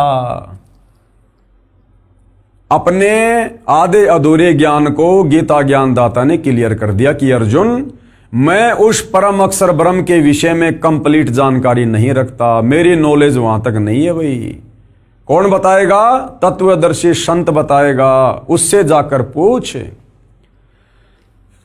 अगर आप वास्तव में परमात्मा चाहते हैं और हिंदू समाज से हैं और अपने सदग्रंथों को गीता जी को सही मानते हैं तो भाई और बहनों फिर आपने इस सच्चाई को स्वीकार करना पड़ेगा, अन्यथा आपसे कर्महीन कर्म ठोक प्राणी धरती पर कोई और नहीं है फिर, जो आंखों देखकर भी सच्चाई को स्वीकार नहीं करेगा। गीता जी का ज्ञान देने वाला भगवान हिंदुओं के अनुसार श्री कृष्ण और विष्णु हाथ खड़े कर रहा है कि भैया मुझे भी इस कंप्लीट सृष्टि रचना का नहीं पता, ये दुनिया किसने बनाई किसने रची। हां, अगर तेरे को उसके बारे में जानकारी चाहिए और यदि तू उसको प्राप्त करना चाहता है तो किसी तत्वदर्शी संत की खोज कर उसकी शरण में जा। क्या कह रहा है? गीता ज्ञानदाता ने गीता अध्याय 4 श्लोक 34 में कहा है कि मैं उस तत्व ब्रह्म यानी परम अक्षर ब्रह्म यानी परमेश्वर कौन? कबीर देव के विषय में संपूर्ण ज्ञान नहीं जानता, यानी मैं उस परमात्मा के बारे में नहीं जानता। तो कौन जानता है? किसी तत्वदर्शी संतों के पास जाकर उस ज्ञान को समझ। अगर गीता ज्ञानदाता श्री कृष्ण उर्फ विष्णु के पास यह ज्ञान होता तो एक श्लोक और लिख देता कि अर्जुन ये है वो ज्ञान, ये है वो भगवान, ये है उसकी प्राप्ति, एक श्लोक और लिख देता। लेकिन यहां पर साफ साफ गीता का ज्ञान देने वाला आप हिंदू भाई बहनों के अनुसार श्री कृष्ण उर्फ विष्णु साफ साफ हाथ खड़े कर रहा है कि अर्जुन उस परमेश्वर के विषय में मुझे भी पूरी जानकारी नहीं है, अगर उसके विषय में जानकारी चाहिए तो किसी तत्वदर्शी संत की शरण में जा। तो भाई और बहनों, आज पूरे विश्व के मानव समाज का परम सौभाग्य आज वह तत्वदर्शी संत धरती पर सतगुरु रामपाल जी है। तभी तो जनता की अदालत में और गीता जी को दिखाकर सब कुछ क्लियर कर रहे हैं। गीता ज्ञानदाता ने गीता अध्याय 4 श्लोक 34 में कहा है कि मैं उस तत्व ब्रह्म यानी परम अक्षर ब्रह्म यानी परमेश्वर के विषय में संपूर्ण ज्ञान नहीं जानता। किसी तत्वदर्शी संतों के पास जाकर उस ज्ञान को समझ, उनको दंडवत प्रणाम कर, उनकी सेवा कर, नम्रता पूर्वक प्रसन्न कर, तब वे तत्व ज्ञानी महात्मा तुझे तत्व ज्ञान का उपदेश देंगे। तब वो तत्वदर्शी संत तुझे उस तत्व ज्ञान का, उस परमात्मा के विषय में जानकारी देगा, उस परमात्मा की भक्ति देगा, जन्म और मरण को काटने वाली भक्ति देगा। तो आज सौभाग्य भाई और बहनों पृथ्वीवासियों का कि वह तत्वदर्शी संत धरती पर साक्षात प्रकट है। पेश है गीता अध्याय 4 श्लोक 34 की फोटोकॉपी, जो यहां लिखा हुआ है वो यहां पर आपको देखने को मिलेगा, क्योंकि मामला जनता की कोर्ट में है और जनता तो भैया बगैर प्रमाण देखे, क्योंकि कोर्ट में तो सबूतों के आधार पर बात होती है। तो यहां पर कबीर जी के वकील सतगुरु रामपाल जी ने जनता की अदालत में जनता के सामने हिंदू धर्म के शास्त्रों को दिखाकर श्री कृष्ण जी के तमाम वकील यानी धर्म गुरुओं के दांत खट्टे कर दिए।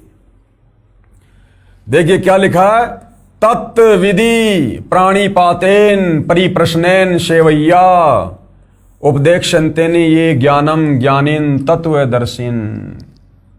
और हिंदी में सामने बिल्कुल क्लियर अनुवाद कर रखा। ये अनुवाद सतगुरु रामपाल जी ने नहीं किया, ये अनुवाद सैकड़ों वर्ष पहले हिंदू धर्म के उन विद्वानों ने किया है जिनको हिंदू समाज विद्वान मानता था।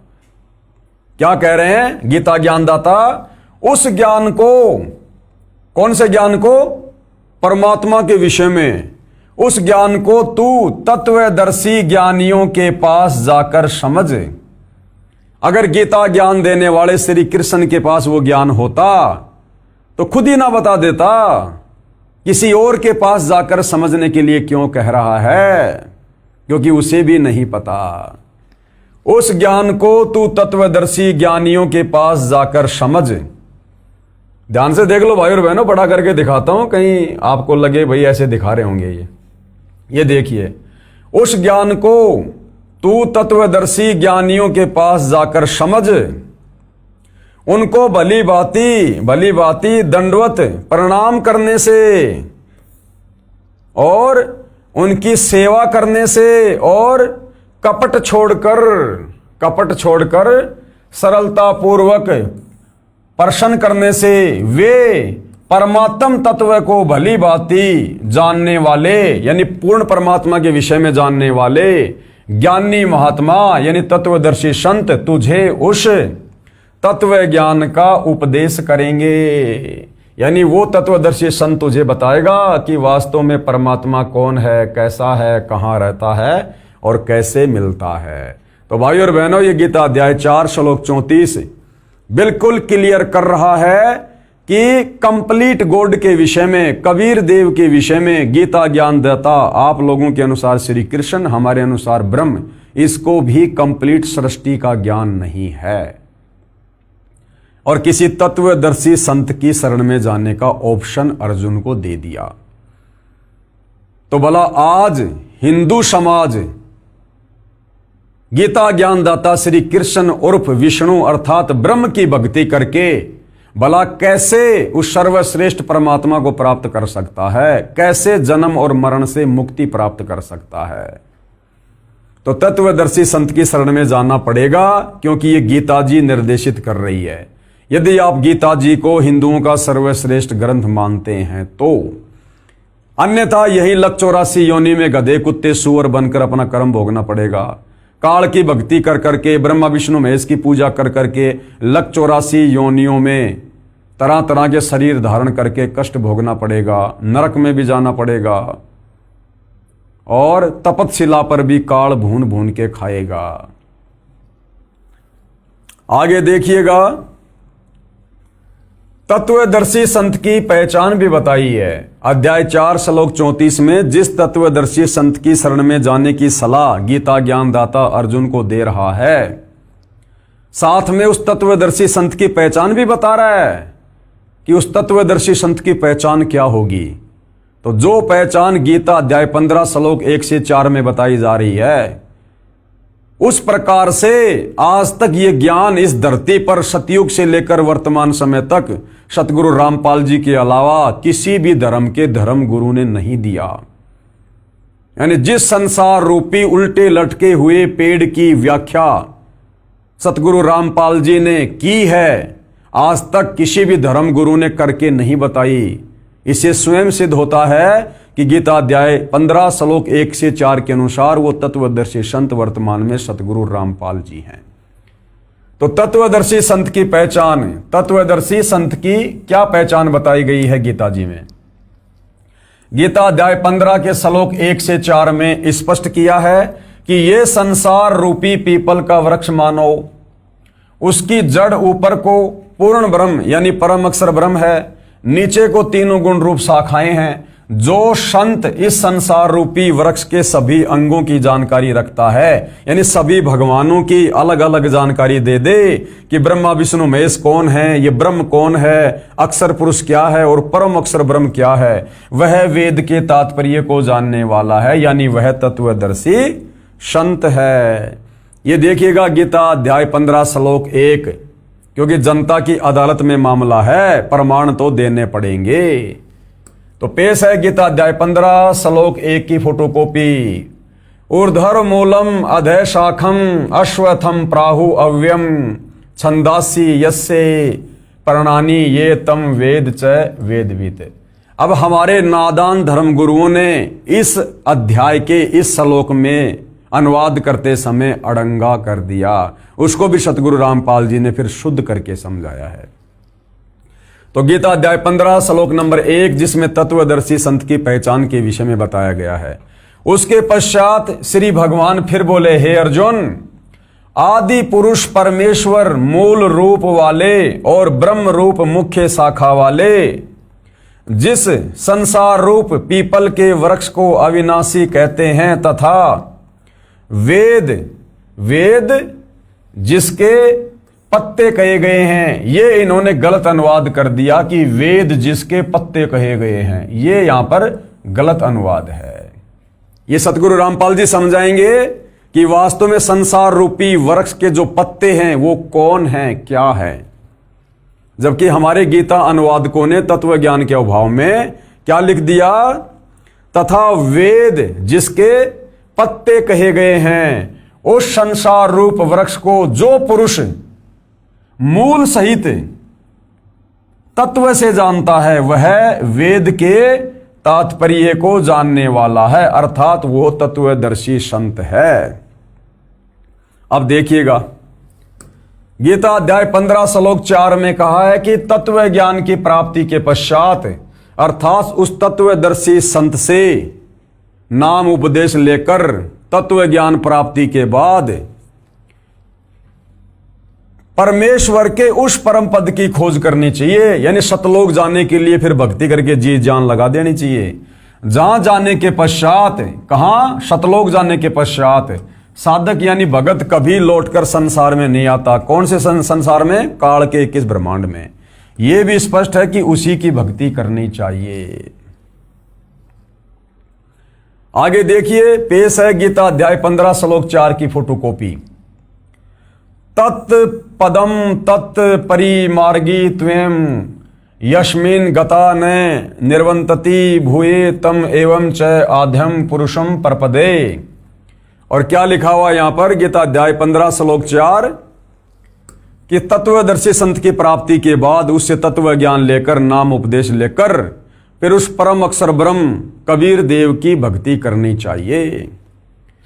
उसके पश्चात यानी तत्वदर्शी संत से ज्ञान लेने के बाद, उसके पश्चात उस परम पद रूप परमेश्वर को भली भांति खोजना चाहिए, जिसमें गए हुए पुरुष यानी उस सतलोक में गए हुए भगत फिर लौटकर संसार में नहीं आते, और जिस परमेश्वर से इस पुरातन संसार वृक्ष की प्रवृत्ति विस्तार को प्राप्त हुई है, यानी जिस परमेश्वर ने सारी सृष्टि को रचा है, उसी आदि पुरुष नारायण के मैं शरण हूं। गीता ज्ञानदाता भी कह रहा है कि अर्जुन, उसी परम पुरुष, उसी पुरुष आदि नारायण, उसी आदि पुरुष नारायण यानी उसी परम अक्षर ब्रह्म, उसी कबीर देव की मैं भी शरण में हूं, यानी मेरा भी इष्ट देव वही है। अब बताओ भाई और बहनों, क्या कमी रह गई? अरे गीता ज्ञान देने वाला आप लोगों के अनुसार श्री कृष्ण उर्फ विष्णु खुद गीता अध्याय 15 श्लोक 4 में कह रहा है कि अर्जुन, मैं तुझे तत्वदर्शी संत के माध्यम से जिस परमात्मा की शरण में जाने की सलाह दे रहा हूं, मेरा भी इष्ट देव वही है, मैं भी उसी की शरण में हूं। हालांकि इसको वास्तविक मंत्र नहीं पता, वास्तविक भक्ति नहीं पता, लेकिन सृष्टि रचना से आपको पता चलेगा कि यह काल वहीं से आया हुआ है। यह भी सतलोक का निवासी था, लेकिन इसने तप करके गलती की। तो यह कह रहा है कि मैं भी उसी आदि पुरुष नारायण की शरण में हूं। आदि पुरुष नारायण यानी सृष्टि का सबसे पहला भगवान कबीर देव। तो वही तुम्हारा गीता ज्ञानदाता श्री कृष्ण उर्फ विष्णु अर्थात ब्रह्म, जब ये खुद उस आदि पुरुष नारायण कबीर देव परम अक्षर ब्रह्म की शरण में है, ये भी उसी को अपना इष्ट मानता है, जैसा इसको पता है उसकी भक्ति करता है, तो भला भाई और बहनों, फिर आप और हमारी मुक्ति इस गीता ज्ञान देने वाले भगवान की शरण में आने से, अर्थात श्री कृष्ण उर्फ रामचंद्र उर्फ ब्रह्मा विष्णु महेश की भक्ति करने से फिर आप और हमारी मुक्ति कैसे होगी? आप और हमारा जन्म मरण का रोग कैसे कटेगा, जब गीता ज्ञानदाता खुद जन्म और मरण में है? क्या कह रहा है? उसी आदि पुरुष नारायण के मैं शरण हूं, इस प्रकार दृढ़ निश्चय करके उस परमेश्वर का मनन और नित्य ध्यान आसन करना चाहिए। यानी उसी भगवान का ध्यान कर, उसी की पूजा कर, अपने से अन्य भगवान के विषय में कह रहा है। तो हिंदू समाज के भाई बहनों ने विचार करना चाहिए। आज तक आप लोगों ने केवल गीता का नाम सुना होगा, या कोई लेकर आ गया होगा तो सीधा सीधा उसका पाठ कर लिया होगा। ये इस प्रकार पाठ करने से समझ में नहीं आती। अगर ऐसे समझ में आ जाती तो गीता अध्याय 4 श्लोक 34 में गीता ज्ञान देने वाला हिंदू समाज का भगवान श्री कृष्ण और विष्णु तत्वदर्शी संत की शरण में जाकर गीता पढ़ने की सलाह नहीं देता। आगे देखिए, गीता अध्याय 15 के ही श्लोक 16 और 17 में 3 पुरुष यानी प्रभु बताए हैं, भगवान बताए हैं। क्षर पुरुष गीता ज्ञान देने वाला है, जो केवल 21 ब्रह्मांड का प्रभु है, यानी ब्रह्मा विष्णु महेश का पिता है ये, जो गीता ज्ञान दे रहा है। दूसरा है अक्षर पुरुष, जो 7 संग ब्रह्मांडों का स्वामी है, प्रभु है, भगवान है। तथा तीसरा है परम अक्षर ब्रह्म, यानी परमेश्वर सबका मालिक है, जो उपरोक्त क्षर पुरुष तथा अक्षर पुरुष से अन्य है। वह वास्तव में अविनाशी है, वही पुरुषोत्तम है, वही परमात्मा कहा जाता है। यानी पवित्र गीता जी में भक्ति और भगवान को समझने के लिए बिल्कुल निर्णायक ज्ञान दिया हुआ है, लेकिन हमारे नादान धर्म गुरु तत्व ज्ञान के अभाव में इस ज्ञान को समझ नहीं पाए और इसका अड़ंगा करके भगत समाज में पेश कर दिया और हमें भक्ति और भगवान से सदियों से दूर रखा। पेश है गीता अध्याय 15 श्लोक 16-17 की फोटोकॉपी, देखिएगा। गीता अध्याय 15 श्लोक 16 में 2 भगवान बताए गए हैं, 2 भगवान, ध्यान से देखिए। गीता अध्याय 15 श्लोक 16 की फोटोकॉपी। 2 यानी 2 इमो पुरुषो यानी भगवान है, लोके इस लोक में 2 भगवान हैं। 2 इमो पुरुषो लोके, कौन से? एक है क्षर यानी क्षर पुरुष, च यानी और, दूसरा अक्षर यानी अक्षर पुरुष। क्षर पुरुष और अक्षर पुरुष। एवं च क्षर सर्वाणी भूतानी कूटस्थ अक्षर उच्चते। और इन दोनों के लोकों में रहने वाले जितने भी प्राणी हैं वो भी जन्म मरण में हैं, वो भी अविनाशी नहीं हैं। ये देखिएगा गीता अध्याय 15 श्लोक 16 की फोटोकॉपी, जिसमें 2 भगवान बताए गए हैं।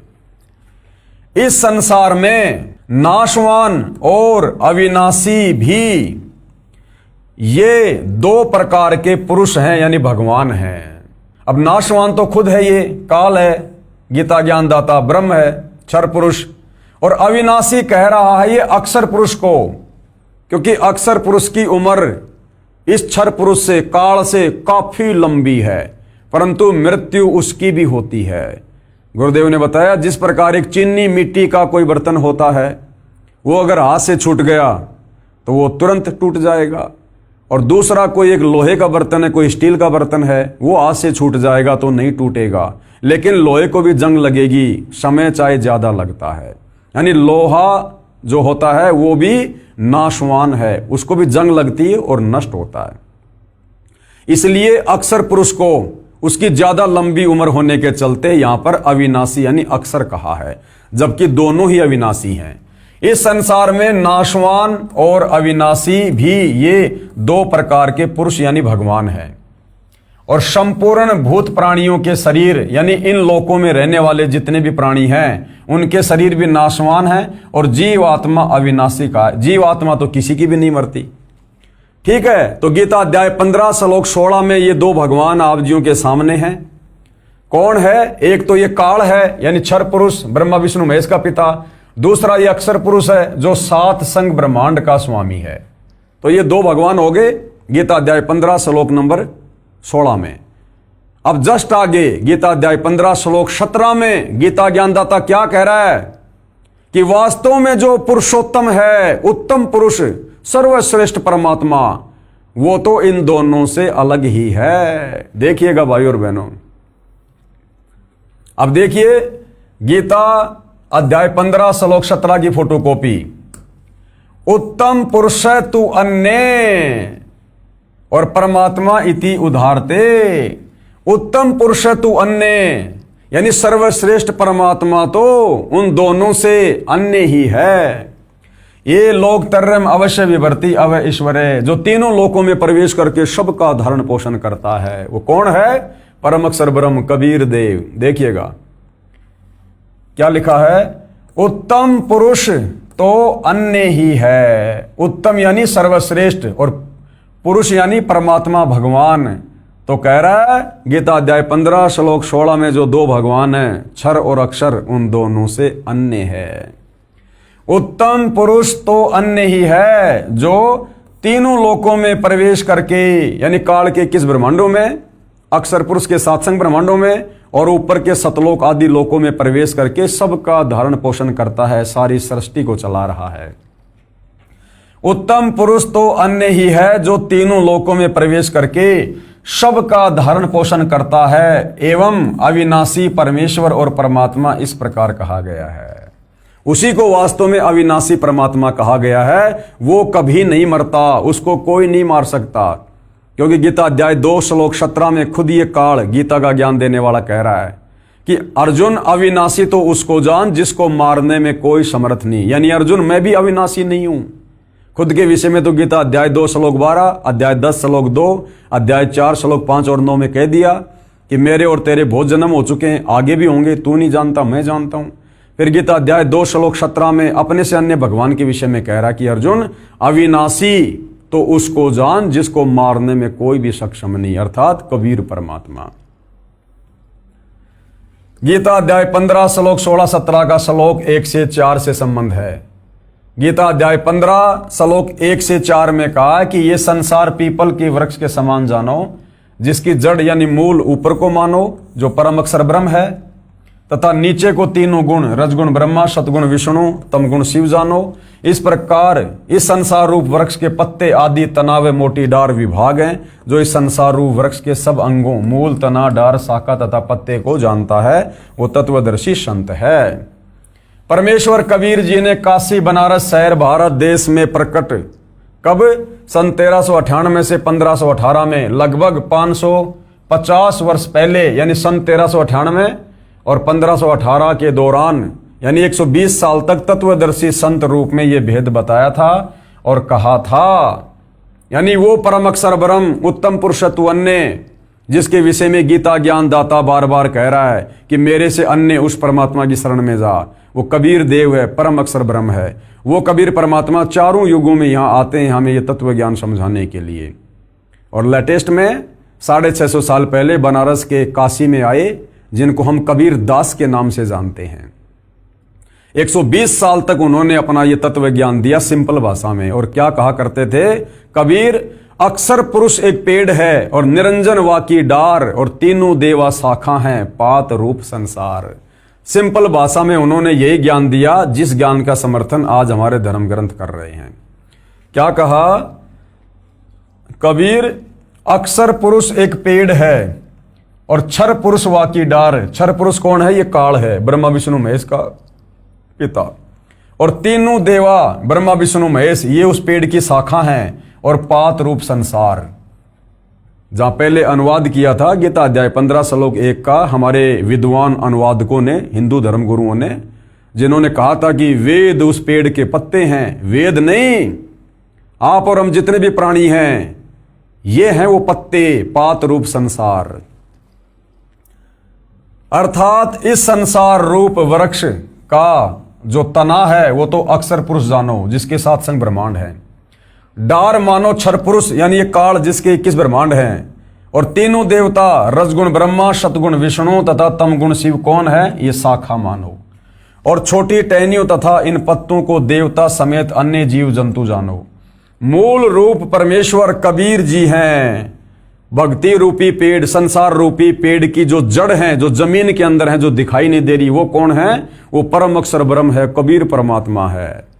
मूल रूप यानी जड़ रूप कौन है? परमेश्वर कबीर जी हैं, जो आगे परमाणु से सिद्ध हो जाएगा। गीता अध्याय 15 श्लोक 16 में कहा है कि क्षर पुरुष यानी ये काल तथा अक्षर पुरुष दोनों तथा इनके लोकों के सब प्राणी नाशवान हैं, आत्मा सबकी अमर है।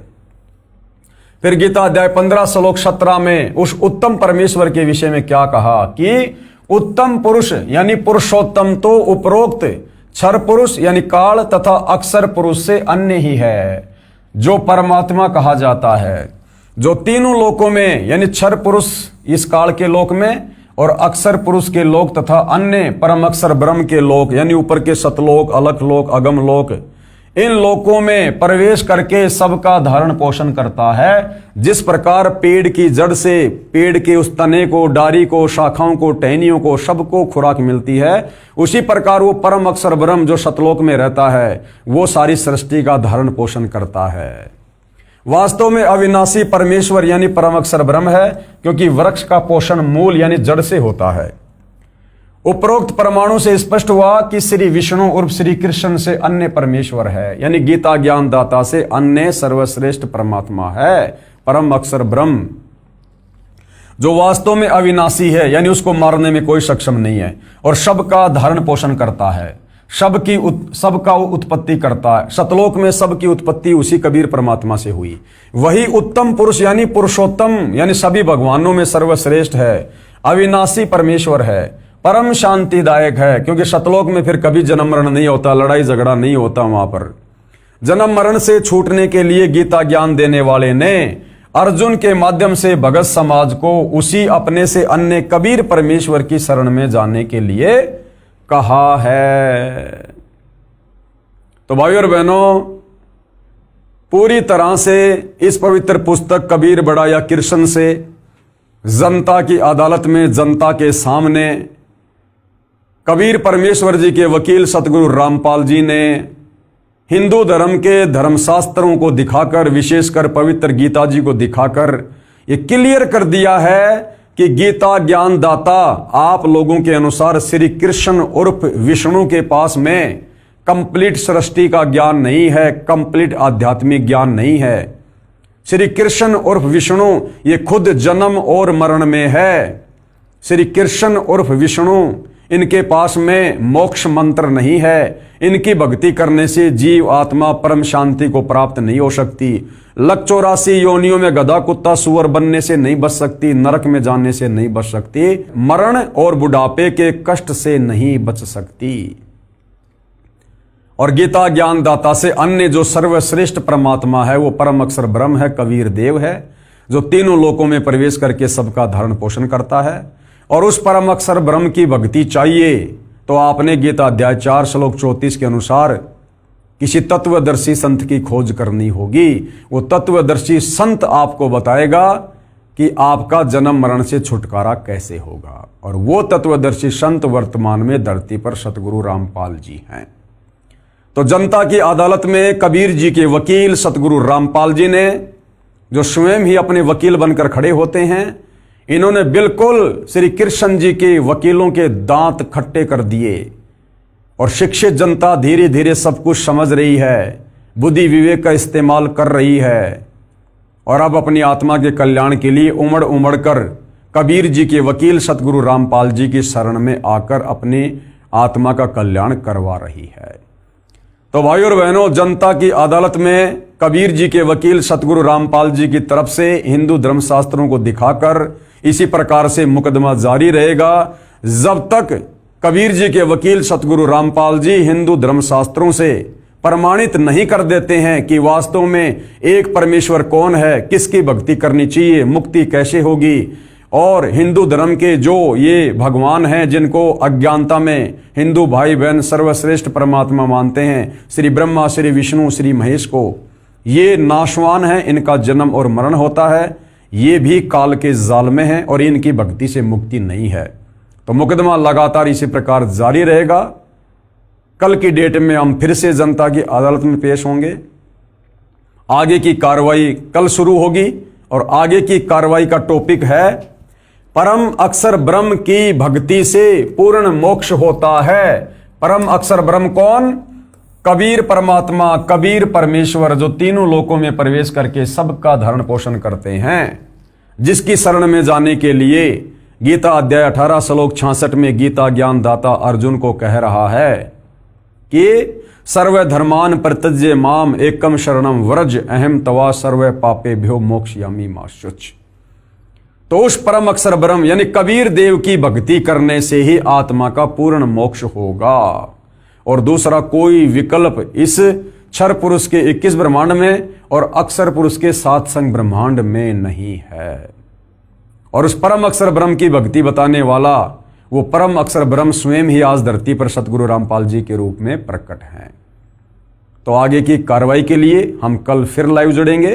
तब तक परम पूज्य गुरुदेव सतगुरु रामपाल जी आप और हम सबको आज्ञा दें, आशीर्वाद दें, सद्बुद्धि दें, हमारा मार्गदर्शन करें। बंदी छोड़ सतगुरु रामपाल जी परमेश्वर जी की जय हो।